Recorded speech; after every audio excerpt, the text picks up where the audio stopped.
This is Jarrod Horak, and in this week's handicapping video, I'm going to analyze the Grade 2 Jim Dandy Stakes at Saratoga Race Course for Saturday, July 29th.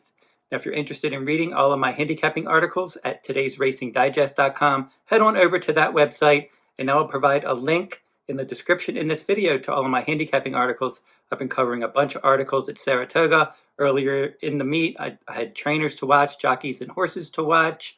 Now each week I'm doing weekly stakes previews for the weekday and the weekend stakes races at Saratoga. Also stakes recaps after each week as well. So you can head on over there and read all of those. Plus for Del Mar, I did jockeys, trainers, and horses to watch there as well. And I'm doing stakes recaps from Del Mar. I did a stakes recap from the Haskell Stakes last week. And I'm covering my top 3-year-olds each month. I did a one in June. And I'm going to have another update after the Jim Dandy runs in July. That'll be my July update for my top 3-year-olds. So you can head on over to todaysracingdigest.com to read all of that information. Now, we're going to get into the analysis of this video now. But before I do, the past performances in this video are provided by Today's Racing Digest. Now, let's get in to the analysis of the Jim Dandy. It's going to be the 10th race at Saratoga for Saturday, July 29th. Grade 2 $500,000 Jim Dandy Stakes for 3-year-olds traveling 1 1/8 on the main track. And the scheduled post time, 5:45 p.m. Eastern time, and there is a chance of rain, there's a chance of thunderstorms, so we could be looking at a wet track, so we just have to think about that as we handicap this race. And there doesn't seem to be a lot of pace in this race, and it's only a 5-horse field, so it's going to be an interesting tactics in here to see how this actually plays out in real time. Breaking from the inside post is number 1, Disarm for trainer Steve Asmussen. This is a son of gun runner. Jarrod Rosario is going to ride, and he's ridden him 3 times, and he was victorious on this one last time out. But I like how this one has progressed nicely throughout his career. Second time out at Saratoga Race Course at 7 furlongs last summer. He stalked the pace, and he graduated by more than 6 lengths. And then that was it for his 2-year-old campaign. He only raced 2 times, and then he broke his maiden second time out. He came back in an optional claiming race at Oaklawn Park earlier this year in February, and he was second that day. And then in his next start, they jumped him into Stakes Company, the Grade 2 Louisiana Derby, 1 3/16. That race had absolutely no pace. Kings Barnes was out there just all by himself, backed it way down. Fractions were very slow, 49 and change, 114 and change. Kings Barnes had plenty left, and he was able to win by more than 3 lengths. It was nice to see Disarm in that 12-horse field, sitting in mid-pack and able to rally to finish a clear second. And then Jace's Road was third there, and that was another one that was on the pace.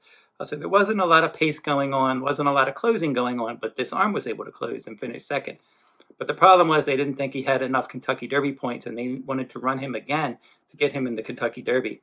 So 3 weeks after the Louisiana Derby, he ran in the Grade 3 Lexington Stakes at Keeneland at 1 1/16.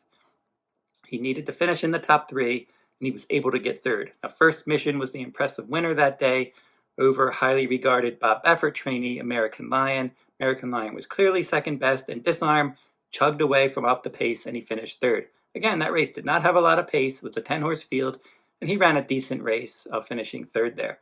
The Kentucky Derby was next. He had post 9 in an 18-horse field. He sat back in 13th, and he was just grinding away throughout.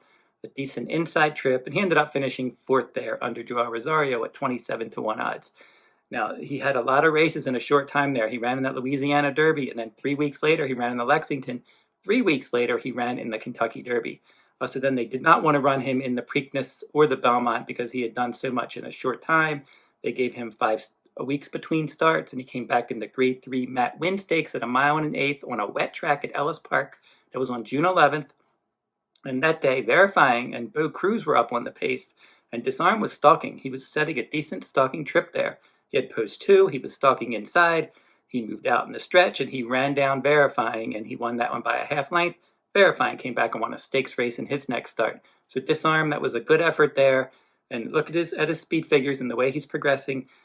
Nice job moving forward. And he's one that has much better race spacing now. I mentioned those 3 weeks between starts. They were rushing him to get to the Derby. He had 5 weeks between starts in his last start. Now he has 7 weeks. So he's one that he's on a good pattern now, and he's improving. He's 1 for 1 at Saratoga. He's 1 for 1 in 1 1/8. He's a graded stakes winner. He should save ground.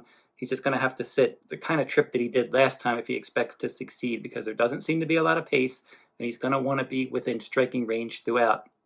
And a 1.125 races at Saratoga, typically horses showing early pressing speed do well at that distance. Number 2, Forte, your 2-year-old champion, 8 starts, 6 wins, and a second. He's adding blinkers for the first time in this race. He's 5 for 7 on a fast track, and then he's 1 for 1 on a wet track. He won the Grade 1 Hopeful on a wet track at Saratoga. That was last summer, so that's a good sign that he's already handled a wet track at Saratoga in case it does come up wet. They stretched him out after that Hopeful. He won the Grade 1 Breeders' Futurity and the Grade 1 Breeders' Cup Juvenile. He was your 2-year-old champion. He came back and he won the Grade 2 Fountain of Youth Stakes in his first start this year. Then he won the Grade 1 Florida Derby, and he was the Kentucky Derby favorite, but he had a foot bruise Kentucky Derby week. He ended up having to scratch out of that race. They put him on the 14-day vet list. That made him ineligible for the Preakness as well. So they tried to win the Belmont off of missed workouts in his first start in 10 weeks. It was an ambitious placement there, trying to do all that. He was the favorite, and he ended up running an okay race. He was kind of running okay there. It didn't look like he was doing much. And then when the stretch came up, they swung him out, and he got some late interest there, and he ended up finishing second, just finishing a nose in front of his stablemate, Tapit Trice. Now, Arcangelo won that one. He saved all the ground. Forte and Tapit Trice were racing wide that day. So Forte ran a quality race, and now they're going to put blinkers on, and they're going to cut him back to a 1.125, and he's 1 for 1 at a 1.125. He won the Grade 1 Florida Derby at this distance.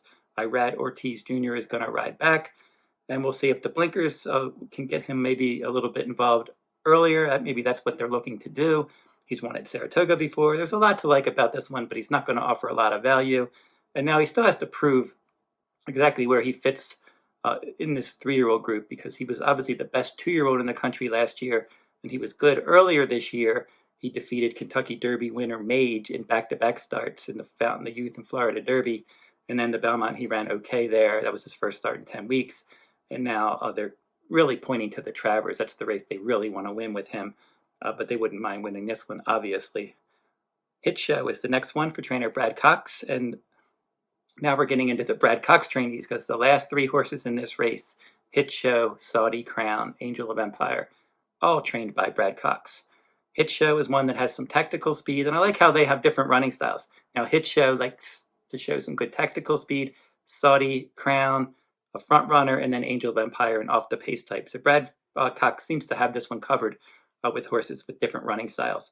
But Hit Show is one that's 3 for 7 lifetime. He's never run at Saratoga, but a 1.125 might be his best distance, because he won the Grade 3 Withers by more than 5 lengths earlier this year at this 1.125 distance. And his only other start at a 1.125, he was second, beaten the nose in the Grade 2 Wood Memorial. In the Kentucky Derby, he moved too soon. He had post 1. Not a good post for the Derby. He moved up to 3rd, but that pace was quick, and he moved too quick there, and then he flattened out in the stretch, and he finished 5th. The Belmont Stakes, he was stalking wide there, and he just chugged along throughout. He was only beaten a couple lengths, and he finished in a dead heat with his stablemate Angel of Empire for 4th. I think this shorter distance helps. Luis Saez is going to ride, and I can see him maybe getting the first run here. If Saudi Crown goes out there and sets the pace, I wouldn't be surprised if Hit Show was sitting in second early, trying to get the jump on the closers. The next one is Saudi Crown. He's very lightly raced. He's the one entrant in this race that hasn't won a stakes race. Saudi Crown won his career debut at Keeneland. That was on April 16th by more than 4 lengths after stalking the pace in that 6 furlong event. In his second career start, he was able to get to the front at 6.5 furlongs at Churchill in an entry-level allowance race.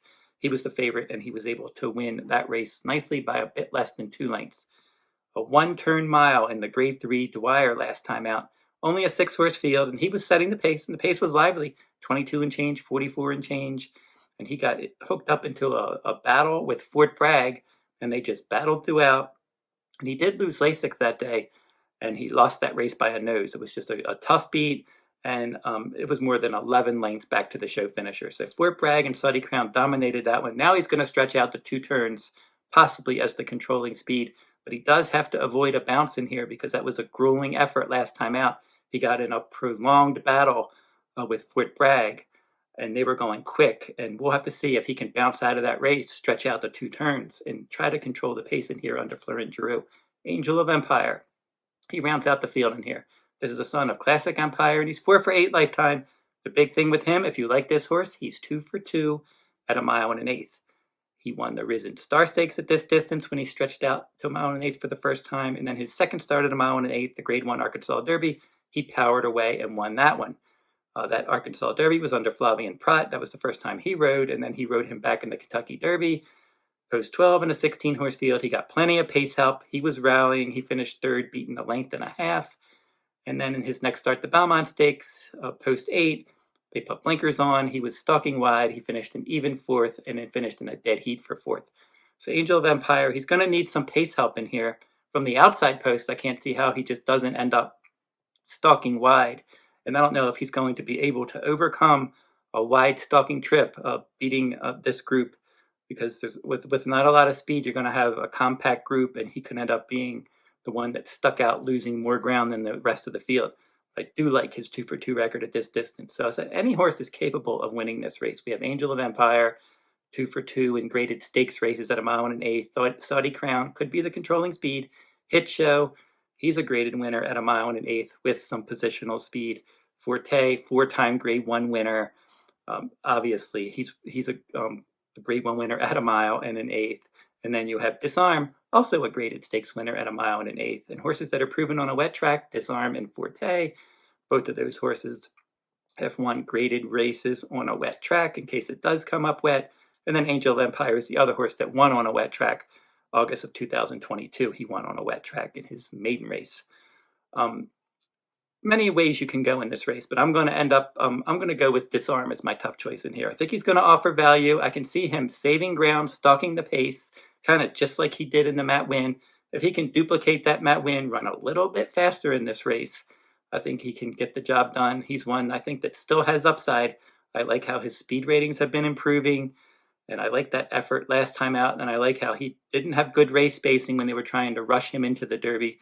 But now that the Triple Crown Series is over, his spacing is much better, and he's on the improve, and he exits that nice victory in a graded stake on a wet track. So if it does come up wet, move him up a little bit more, I think. He's very consistent. He's going to save ground, stalking the pace, and I think maybe he can upset this field. So I'm going to go with number 1, Disarm, as my top choice in the Jim Dandy. So don't forget to like, subscribe, and comment if you like this horse racing content.